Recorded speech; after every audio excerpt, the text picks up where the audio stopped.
अस्सलाम वालेकुम रहमतुल्लाहि बरकातुहू। अजीज़ तुलबा व तालिबात, एक बार फिर से इस्तकबाल है आपका डिजिटल स्कूल में। आज हम देखेंगे standard 4 subject English word building. तो आइए प्यारे बच्चों, ये टॉपिक शुरू करने से पहले डिजिटल स्कूल को सब्सक्राइब करते हैं, साथ ही साथ बेल आइकॉन के बटन को प्रेस करते हैं ताकि नए नए तालिब वीडियो सबसे पहले आप देख सके। Use the letter to make words. तो प्यारे बच्चों, यहाँ पर देखिए इन अल्फ़ाबेट्स का इस्तेमाल करके हमको कुछ यहाँ पर वर्ड बनाने के हैं। तो चलिए शुरू करते हैं।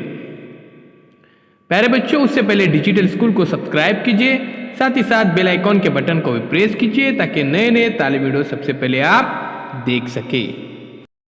फर्स्ट कॉलम से देखिए प्यारे बच्चों, यहाँ पर स्टैंड एक लफ्ज बनता है STAND।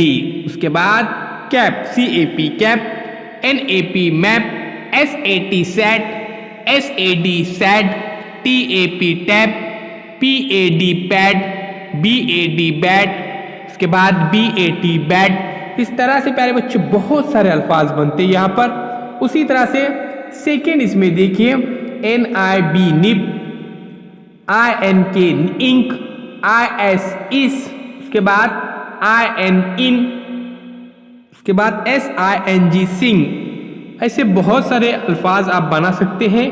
थर्ड इसमें देखिए प्यारे बच्चों HEN हैन, TEN टेन, उसके बाद SET set, LET let, NET net. Four इसमें देखिए प्यारे बच्चों BOX बॉक्स, FOX फॉक्स, उसके बाद FOG fog, OX ox, OLD old, उसके बाद BOLD bold, FOLD fold, GOLD gold. उसके बाद फिफ्थ इसमें देखिए जो फिफ्थ टेबल दिया गया है इसमें CUT कट, NUT नट, उसके बाद SUN सन, PUT put, PUSH push, CUP cup, RUSH run. इस तरह से प्यारे बच्चों आप बहुत सारे अल्फाज बना सकते हैं। इन्हें लिखिए और इनकी स्पेलिंग याद कीजिए। तो चलिए प्यारे बच्चों, मिलते हैं एक नई वीडियो के साथ। चैनल को सब्सक्राइब जरूर कीजिए। प्ले स्टोर में से डिजिटल स्कूल इस एंड्रॉयड ऐप को डाउनलोड कीजिए, बिल्कुल फ्री है। तो अल्लाह हाफिज़, बहुत बहुत शुक्रिया आपका।